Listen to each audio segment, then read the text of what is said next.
아멘.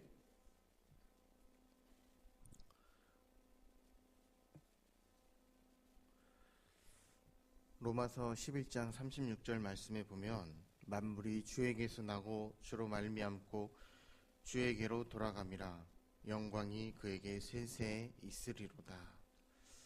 하나님께로부터 났다고 믿는 사람은 이 땅이 종착역이 아니라 하나님께로 돌아가야 한다는 것을 알고 믿음으로 겸손한 삶을 살 수 있습니다. 누구에게나 마지막 순간은 오게 되어 있습니다. 이것에 있어서 오늘 본문의 말씀 모세도 예외는 아니었습니다. 후대 사람들은 모세에 대해서 무엇이라고 평가하고 있습니까? 또 하나님은 모세에 대해 어떤 말씀을 하고 있습니까? 역사의 무대에서 사라지지만 하나님 나라에서는 길이 남을 지도자 모세의 마지막은 참으로 아름다웠습니다. 첫째로 꿈과 사명을 가지고 있었습니다. 오늘 본문 1절에서 4절까지의 말씀을 보면 하나님은 모세를 비스가산 꼭대기에 데리고 가신 후 가나안 온 땅을 보여주셨습니다. 비스가산은 가나안 땅이 온전히 내려다 보이는 곳으로서 하나님이 아브라함 때부터 이스라엘 민족에게 주시기로 약속한 땅입니다. 이제 하나님이 약속하신 땅에 도달했습니다. 그러나 하나님이 모세는 가나안 땅에 들어가지 못한다고 말씀하시는데 왜 그러시냐면은 무리바 물 사건으로 모세가 하나님의 거룩함을 온전히 나타내지 않았기 때문입니다.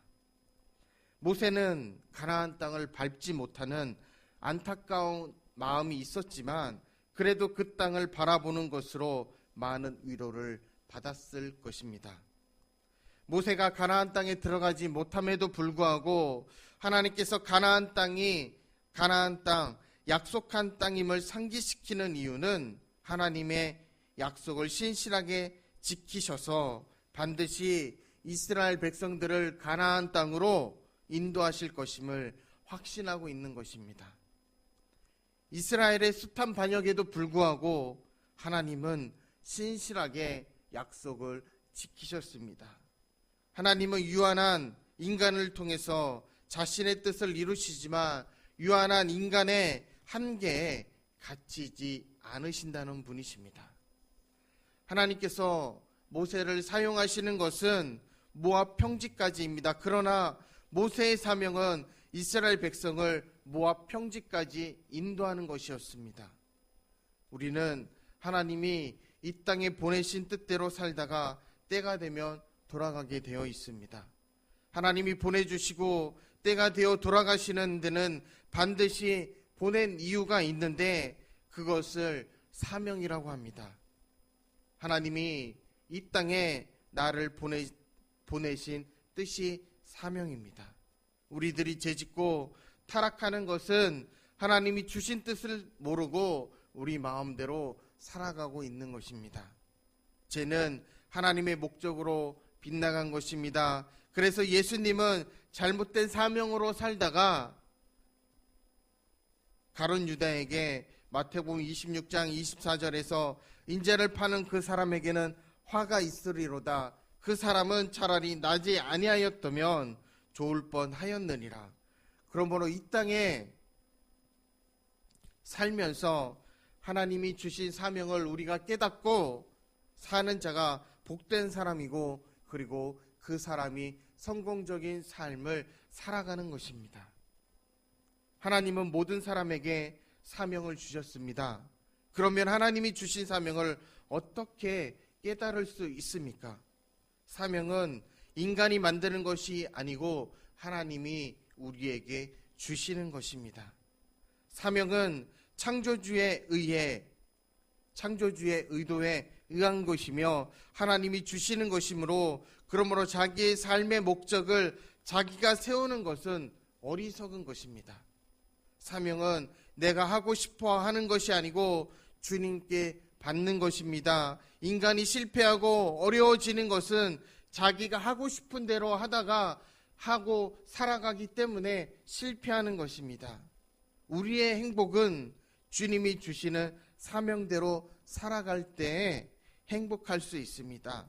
사명의 길을 가는 자는 어려워도 기쁨이 있고 의미가 있고 행복한 자가 되는 것입니다. 또한 그래서 사명을 찾는 원리는 첫째, 하나님의 영광과 관련이 있는가입니다. 어떠한 일을 하더라도 하나님의 영광이 드러나야 하고 어떤 일 속에서도 하나님의 역사가 일어나는 것이 바로 하나님께 사명을 찾는 원리입니다. 그 일을 하면 할수록 구원의 역사가 일어나게 되고 그 일을 할수록 영적으로 자유롭고 그 일을 하는데 하나님을 가까이 하게 되고 죄를 멀리하게 됩니다. 그 일의 가치가 영원성과 연결됩니다. 그 가치가 죽음으로 끝나는 것은 사명이 아닙니다. 어떠한 일을 해도 영원을 사랑하며 영원한 하나님과 함께 가야 합니다. 그 일을 하면 할수록 더 은혜로 살아갈 수 있습니다. 내 힘으로 하는 것은 사명이 아닙니다. 하나님이 나에게 은혜를 주셔서 그 삶을 살게 되는 것으로서 우리에게 주신 사명을 깨닫고 잘 감당하는 청신제일교회 믿음의 성도님들이 되시길 주님의 이름으로 소망합니다. 둘째로 순종하는 모세 5절에서 8절 말씀입니다. 오늘 본문의 말씀을 보면 모세가 하나님의 말씀으로 죽어 장사되었다는 것입니다. 모세는 자신의 죽음에도 하나님의 말씀에 순종하였다는 사실입니다. 7절 말씀에 보면 모세의 나이가 120세였으나 그의 눈이 흐리지 아니하고 기력이 쇠하지 아니하였더라. 모세가 하나님의 부르심을 받을 때까지 눈이 흐리지 않았습니다. 이것은 이스라엘 백성들을 인도해야 하기 때문에 하나님께서 모세에게 눈이 흐리지 않고 기력도 쇠하지 않는 능력을 주셨다는 것입니다. 모세는 자신의 사명을 감당하고 아름답게 떠나간 사람입니다. 우리 인생은 하나님이 맡겨주신 사명을 다하고 부르시면 순종하고 떠나야 할 사람입니다. 우리는 예수님을 믿음으로 구원을 받아 천국에 갈 수 있지만 예수님의 형상을 닮아가는 성화의 길을 걸어가야 합니다. 우리는 인생의 주인이 하나님이심을 또한 기억해야 합니다. 모세가 광야 40년 동안 많은 기적과 권능을 행했지만 모두 하나님의 권능이요 하나님의 은혜의 덕분이요 그리고 모세는 하나님의 종으로 하나님이 쓰시는 도구에 불과했다는 것입니다. 우리가 아무리 위대해 보여도 나그네요 청지기밖에 불과합니다. 하나님의 역사를 이루기 위해 우리를 세상에 보내실 때 우리에게 사명을 주셨습니다. 주신 사명을 감당하기 위한 노력을 부어주십니다. 사명을 깨닫지 못하고 감당하지 못하는 자는 능력이 없게 됩니다. 그러나 그 사명을 깨닫고 그 사명을 감당하는 사람에게는 하나님께서 능력을 더해 주십니다. 사명을 발견하면 인생의 방황은 끝이 아닙니다. 타락할 수도 없습니다. 모세는 이런 사실을 알았기에 미련 없이 떠날 수 있었습니다. 우리에게는 우리가 거할 천국이 예비되어 있고 내가 떠난 후에도 모든 일을 하나님께서 책임져 주십니다. 모든 것을 하나님께 맡겨버리십시오. 모세가 떠난 후에 이스라엘 백성들이 30일 동안이나 모세를 위해 애곡합니다. 우리의 마지막이 이렇게 아름답게 장식될 수 있겠습니까? 천국에서 서로 다시 만나는 기쁨은 더욱 감동적이지 않겠습니까?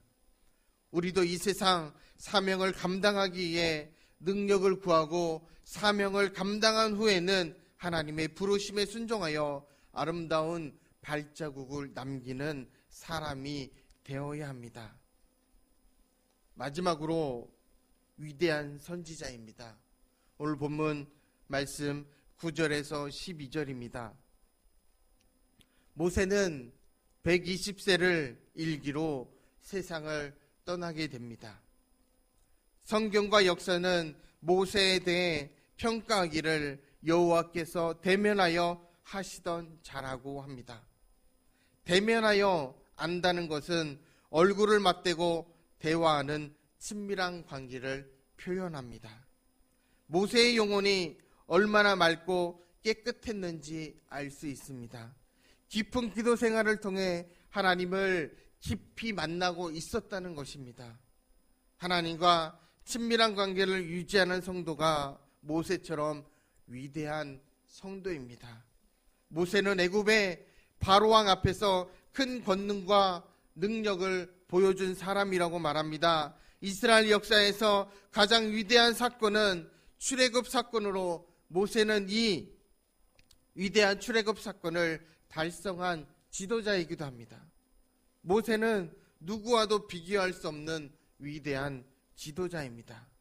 모세가 행한 이적은 모두 하나님의 권능과 영광을 나타내는 것이었고, 모든 인간은 이 땅에 올 때 원죄의 모습을 가지고 옵니다. 그러다가 세상에서 실컷 죄만 짓고 죄만 가득 잔뜩 늘어놓고 떠나갑니다. 그러니까 하나님의 심판을 받을 수밖에 없습니다. 그러나 우리 그리스도인들은, 우리 믿음의 사람들은 그렇지 않습니다. 죄인으로 왔지만 예수 그리스도의 보혈로 제사함을 받아 의인으로 간다는 것입니다. 하나님의 거룩한 형상으로 변화받아 하나님의 나라에 들어갈 수 있습니다. 사랑하는 여러분, 우리는 삶을 통해서 그리스도를 나타내야 합니다. 그리스도를 우리 인생의 주인으로 모시고 온전히 헌신해야 합니다. 우리의 자아를 그리스도께 복종시켜야 합니다. 그리스도께서 나를 온전히 주장하시게 해야 합니다. 우리의 입과 눈과 손과 발이 주님께서 주장하시게 해야 합니다. 그때 예수 그리스도가 우리의 주인이시라고 우리의 입술로 고백하면 우리의 삶에 그리스도가 나타나게 되는 것이고, 이렇게 그리스도를 나타내는 성도가 위대한 성도가 되는 것입니다. 하나님은 지금도 영혼을 구할 자를, 민족과 교회를 섬길 자를 찾고 계십니다. 부름받은 사람에게 필요한 것은 순종하는 마음입니다. 그리고 온유하고 겸손한 마음으로 순종하면 하나님이 그 역사를 이루게 되십니다. 때를 따라 필요한 능력과 사람을 붙여주기도 합니다. 마지막에 아름다운 모세를 바라보며 우리의 마지막 인생도, 우리 마지막의 삶도 모세처럼 아름다워지기를 주님의 이름으로 축복합니다.